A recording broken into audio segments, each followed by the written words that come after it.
kembali dalam channel YouTube saya, Pendeta Agnes N. Saragi. Kasih dan damai sejahtera Allah menyertai kita semua dimanapun berada. Sebelum kita mendengarkan firman Tuhan, mari kita mempersiapkan hati dan pikiran kita. Kita bersatu di dalam doa. Bapa di dalam surga, terima kasih untuk segala kebaikan dan kemurahan Tuhan yang kami rasakan hingga pada saat ini.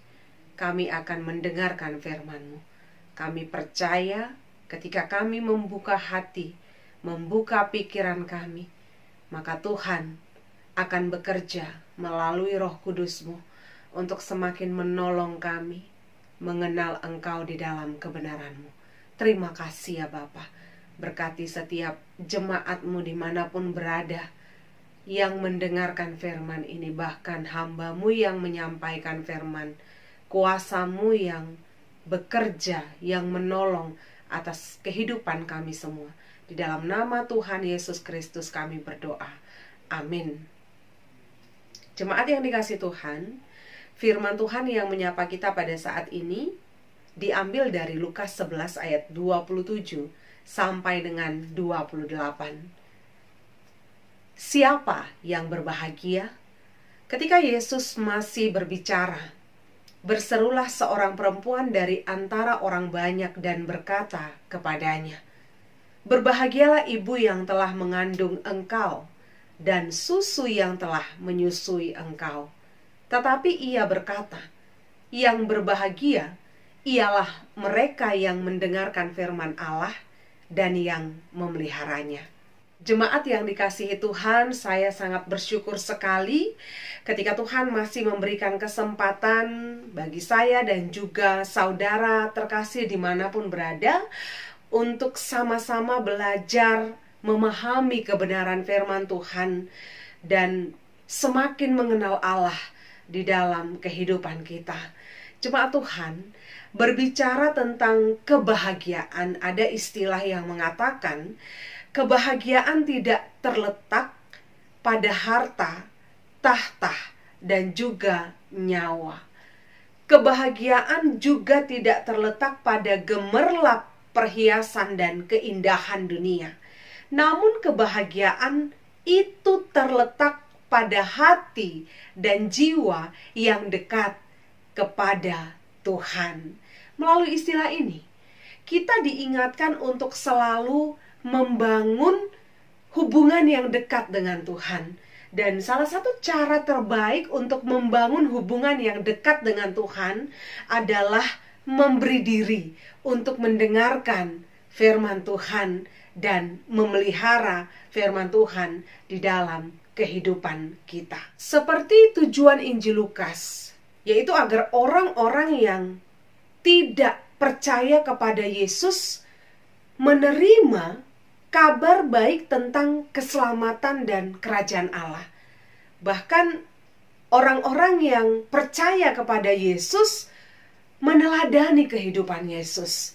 Teks firman Tuhan pada saat ini juga merupakan pengajaran Yesus tentang kebahagiaan. Yesus menekankan bahwa orang yang berbahagia adalah orang yang mendengarkan firman dan memeliharanya. Tentu ini adalah pola pikir dan sudut pandang yang berbeda, sebab manusia sering meletakkan dan mengurung kebahagiaan itu dalam nikmat yang semu dan sementara. Mari kita perhatikan ayat yang ke-27. Saya mengutip kalimat, "Berbahagialah ibu yang telah mengandung engkau dan susu yang telah menyusui engkau." Ini merupakan kalimat pujian yang datang dari seorang perempuan yang jujur, perempuan yang baik. Ketika perempuan itu menyaksikan dan mendengar pengajaran yang disampaikan Yesus, ia sangat kagum terhadap ajaran Yesus, terhadap hikmat serta kuasa yang ada dalam diri Yesus. Kekaguman perempuan itu semakin besar ketika ajaran Yesus membuat orang-orang Farisi dan ahli-ahli Taurat tercengang. Membuat orang-orang Farisi dan ahli-ahli Taurat malu atas tuduhan yang mereka sampaikan kepada Yesus bahwa Yesus mengusir setan dengan kuasa Beelzebul. Namun Yesus mematahkan tuduhan itu. Rasa kagum membuat perempuan itu berani untuk bersuara ketika Yesus sedang berbicara. Ini sangat mungkin sekali ya. Perempuan itu membayangkan bahwa dia belum pernah menemui orang yang sehebat Yesus. Dia belum pernah bertemu dengan orang yang sangat berhikmat dan memiliki kata-kata yang penuh dengan kuasa. Maka sangat wajar kalau perempuan itu tampil berbeda dengan orang Farisi. Ya, kita tahu kalau orang Farisi itu selalu berusaha untuk menjatuhkan Yesus, menghujat ajaran Yesus, menghina ajaran Yesus. Namun perempuan ini tidak melakukan itu. Ia mengatakan, alangkah berbahagialah perempuan yang memiliki Yesus sebagai anak. Secara sederhana mungkin kita bisa membahasakan ini dengan kalimat, beruntung kali lah mamanya Yesus itu ya. Gitu. Senang kali lah aku kalau aku punya anak seperti Yesus ini ya. Nah, di sisi lain kita melihat bahwa ungkapan ini disampaikan dengan baik ya pada saat itu. Ada rasa hormat dan penghargaan tertinggi terhadap Yesus dan ajarannya. Hanya memang kita perlu berhati-hati dalam bersikap, agar kita tidak terlalu fokus kepada pujian dan penghormatan terhadap sanak saudara jasmaninya Yesus. Jauh lebih dalam, kita harus lebih memperhatikan bahwa pusat dari segala pujian dan penghormatan sebenarnya hanyalah kepada Yesus itu sendiri. Lalu kita lihat pada ayat yang ke-28. Ini menyebutkan, yang berbahagia ialah mereka yang mendengarkan firman Allah dan memeliharanya. Ini adalah jawaban Yesus kepada perempuan itu. Melalui jawaban ini tentu Yesus tidak menyangkal apa yang dikatakan oleh perempuan itu. Yesus tidak menolak apa yang dikatakan oleh perempuan itu. Rasa hormatnya, pujiannya tidak. Namun Yesus memakai kesempatan itu untuk mengarahkan pemahaman dan pemikiran perempuan itu juga orang-orang yang ada di sana. Bahwa letak kebahagiaan tidak hanya diukur dari apa yang bisa dilihat. Tidak diukur dari prestasi dan kecakapan. Tidak juga diukur dari hubungan kekeluargaan. Kalau kita berhubungan atau memiliki hubungan keluarga dengan orang yang sukses, orang yang terkaya, wah bahagia. Tidak diukur hanya dengan itu. Ada yang lebih penting yang tidak boleh diabaikan. Yesus bilang apa? Orang yang berbahagia adalah orang yang mendengarkan firman Tuhan dan memeliharanya. Kebahagiaan yang dimaksud Yesus di sini adalah makarios. Ini adalah kebahagiaan yang bersifat batiniah ya. Yaitu suatu kebahagiaan hati yang tidak dipengaruhi oleh situasi dan keadaan. Sangat luar biasa sekali. Kebahagiaan ini biasanya terjadi saat seseorang memiliki kedekatan dengan Tuhan. Saat seseorang memiliki hubungan yang baik dengan Tuhan. Dan saat seseorang menempatkan Allah menjadi bagian yang terpenting dalam hidupnya. Maka pada saat itulah kebahagiaan ini muncul. Coba kita ingat kembali, jemaat yang dikasihi Tuhan. Apa yang dikatakan Yesus dalam khotbah di bukit tentang kebahagiaan sangat berbanding terbalik dengan konsep kebahagiaan menurut dunia. Yesus katakan, berbahagialah orang yang miskin. Konsep dunia bagaimana orang miskin bisa berbahagia. Tapi di dalam Yesus, berbahagialah orang yang miskin. Berbahagialah orang yang berduka cita. Berbahagialah orang yang haus dan lapar akan firman Tuhan. Berbahagialah orang yang dianiaya. Sangat bertolak belakang sekali ya. Ini dengan konsep kebahagiaan menurut dunia. Kebahagiaan menurut dunia itu masih sampai kepada tahap happiness. Kebahagiaan yang tergantung oleh situasi dan keadaan. Tapi kita bersyukur sekali bahwa di dalam iman Kristen, kebahagiaan kita itu sudah sampai ke tahap makarios.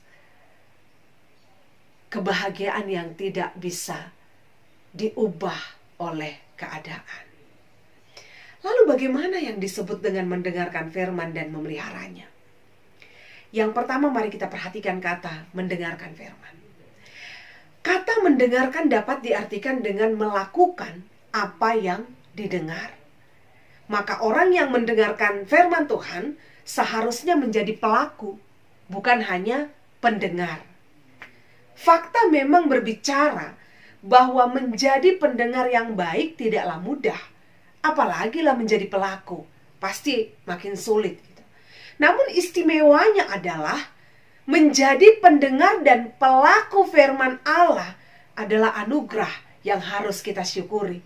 Sebab firman yang kita dengarkan bukanlah sembarangan firman yang hanya tersusun dalam huruf dan kata-kata. Firman Allah yang kita dengarkan dan kerjakan itu tidak hanya sekedar berita-berita, informasi, bahkan pengetahuan-pengetahuan yang ada di dunia ini. Tetapi firman Tuhan yang kita dengarkan itu adalah firman yang hidup. Firman itu adalah Allah sendiri. Bahkan Paulus dalam Ibrani 4 ayat 12 mengatakan, firman Allah itu hidup, firman Allah itu kuat, firman Allah lebih tajam dari pedang bermata dua. Ini saya menarik sekali apa yang dikatakan Paulus ya. Saya mengutip sedikit. Firman Allah itu adalah firman yang hidup. Firman Allah yang hidup itu selalu bergerak dan aktif, menangkap setiap hati nurani orang yang berdosa, menghibur setiap jiwa yang terluka. Firman itu bergerak dengan cepat, menembus kegelapan yang paling gelap dan memberi cahaya di dalam kegelapan itu. Itulah firman yang hidup. Firman Allah itu kuat.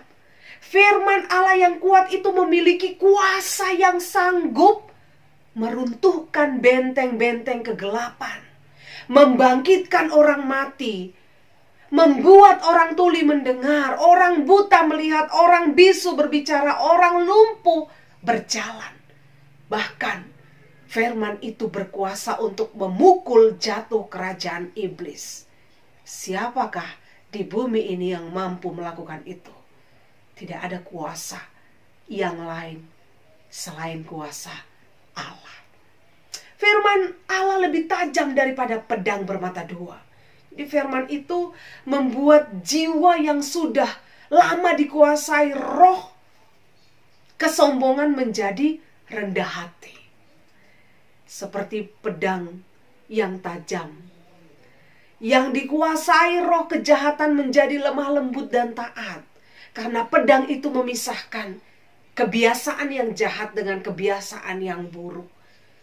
Pedang itu memotong sampai ke akar-akarnya. Sehingga akar dari segala kejahatan itu tidak ada lagi di dalam kehidupan manusia. Jemaat yang dikasihi Tuhan. Jika firman Allah adalah firman yang hidup, firman yang kuat, yang tajam seperti pedang bermata dua, maka kita harus meyakini dan mengimani bahwa firman itu mampu memberikan kebahagiaan yang sejati.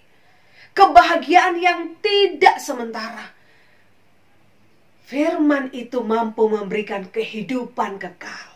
Firman itu mampu memberikan kekuatan dan kuasa. Firman itu adalah Allah. Ini kita harus sadari ya.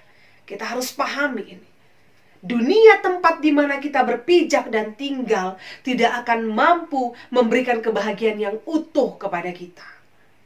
Maka ini adalah jawaban.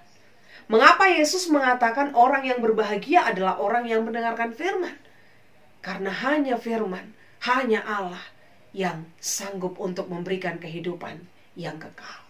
Lalu yang kedua, memelihara firman Allah. Kata ini memiliki makna taat, setia, yang dilakukan secara terus-menerus. Gambaran ini mungkin bisa diumpamakan seperti seorang petani yang menabur benih. Ia akan merawat tanamannya dan memelihara sampai kepada tahap memanen atau menuai. Ketika merawat, petani pasti akan memberikan pupuk agar tanamannya subur dan dapat tumbuh maksimal. Kemudian tanaman itu akan disiram dan dibersihkan dengan memotong ranting dan cabang yang kering. Bahkan seorang petani juga akan menjaga tanaman itu dari berbagai gangguan hama yang dapat mengganggu atau mematikan pertumbuhan tanaman itu. Dengan kata lain, memelihara bukanlah tindakan yang pasif atau menunggu tanpa perbuatan. Memelihara adalah tindakan yang aktif yang memerlukan perbuatan langsung, tindakan langsung gitu.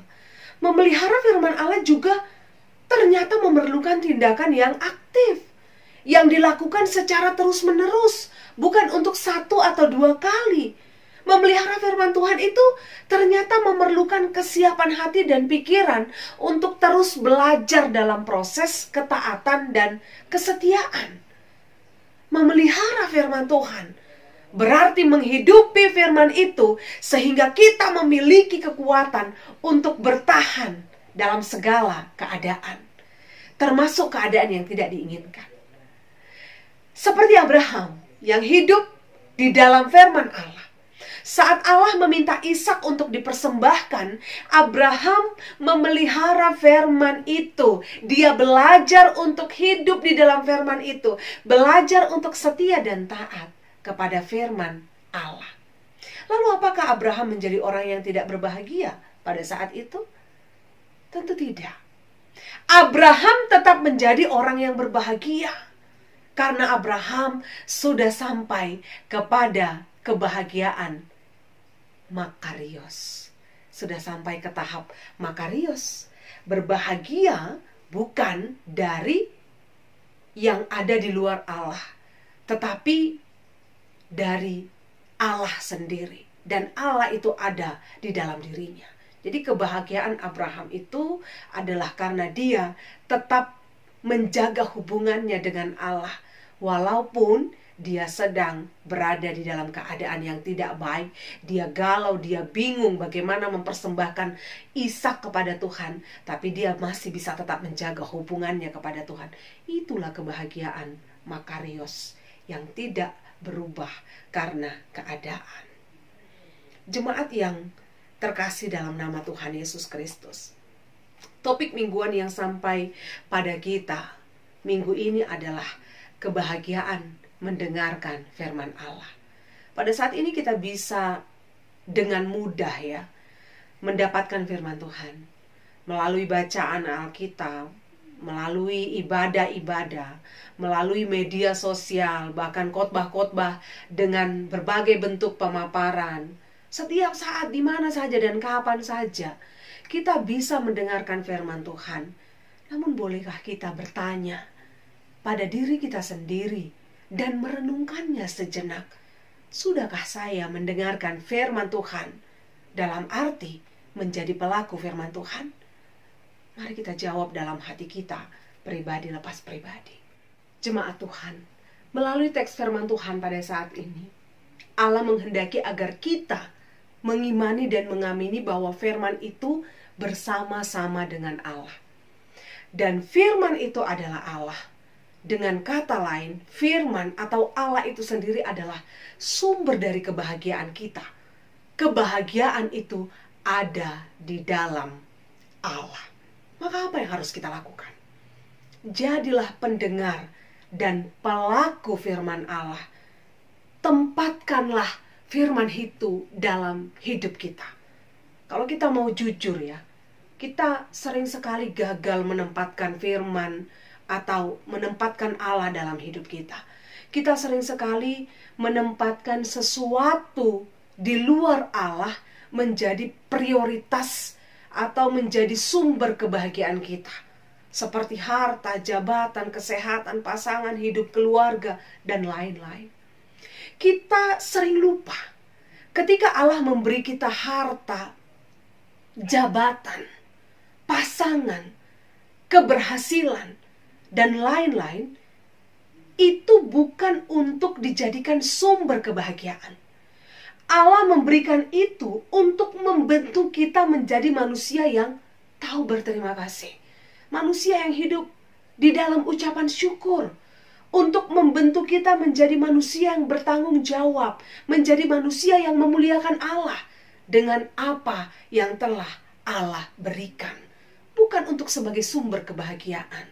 Di sisi lain, kita juga harus menyadari, ketika kita menempatkan harta, jabatan, kekuasaan, dan lain-lain menjadi sumber kebahagiaan dalam hidup ini, hati-hati jemaat yang dikasihi Tuhan. Pada saat itu, kita sedang kehilangan kebahagiaan yang sesungguhnya. Jemaat Tuhan, minggu lalu saya mengatakan dalam khotbah saya, kalau lebih teliti dalam memperhatikan juga merupakan bagian dari latihan iman. Maka pada saat ini, saya juga ingin mengatakan kepada kita semua dimanapun berada, bahwa memberi diri untuk mendengarkan firman Allah juga merupakan bagian dari latihan iman. Bagian dari proses pertumbuhan iman, proses pematangan iman. Maka percayalah bahwa firman itu dekat dengan hidup kita. Sangat dekat sekali. Berkali-kali firman itu ingin menangkap kita yang tersesat. Berkali-kali firman itu ingin memberikan kepastian dalam hidup kita yang tidak pasti ini. Berkali-kali firman itu menyapa kita lewat media sosial, lewat apapun yang ada di sekitar kita. Maka seharusnya kita tidak membuang muka untuk itu. Kita tidak bosan, semalam saya sudah dengar firman ini, sekarang saya dengar lagi. Kita tidak menolak pemberitaan firman Allah. Tapi apa yang harus kita lakukan? Mari latihlah diri kita untuk tidak hanya menjadi pendengar, tetapi pelaku, dan peliharalah firman Allah dalam hidupmu. Berjuanglah untuk tetap taat dan setia, sehingga kita benar-benar menjadi orang yang berbahagia. Amin, kita bersatu di dalam doa. Bapa di dalam surga, kami sudah mendengarkan firman Tuhan. Tentunya kami merindukan ya Tuhan, tidak hanya sebagai pendengar, tetapi kami mampu menjadi pelaku firman Tuhan. Menyaksikan kuasa dan kebesaran Tuhan. Menyaksikan firman yang hidup itu di dalam kehidupan kami. Sehingga dunia boleh melihat bahwa kami memiliki Allah yang begitu hebat dan luar biasa. Tolonglah kami ya Tuhan, untuk benar-benar merasakan kebahagiaan yang bukan hanya sekedar happiness, tetapi sampai kepada makarios. Kebahagiaan kami tidak terpengaruh oleh keadaan, tetapi kebahagiaan kami tetap kami jaga, berada di dalam Tuhan, menempatkan Tuhan di dalam kehidupan kami. Tolonglah seluruh jemaat-Mu dimanapun berada yang mendengarkan firman ini. Tuhan yang memberikan kekuatan kepada mereka yang lemah. Memberikan pengharapan kepada mereka yang putus asa. Bahkan memberikan kesehatan kepada mereka yang sakit. Bahkan Tuhan juga memberikan pemulihan perekonomian terhadap mereka yang sedang terpuruk dalam perekonomian. Tuhan juga memberikan berkat anak kepada mereka yang merindukan keturunan. Kuasa dan kemuliaan Tuhan terjadi atas kehidupan setiap jemaat Tuhan. Terima kasih ya Bapa. Ini doa kami ya Tuhan. Dalam nama Tuhan Yesus kami berdoa. Amin. Shalom bagi kita semua. Tetap semangat dan teruslah berjuang di dalam Tuhan. Tuhan Yesus memberkati.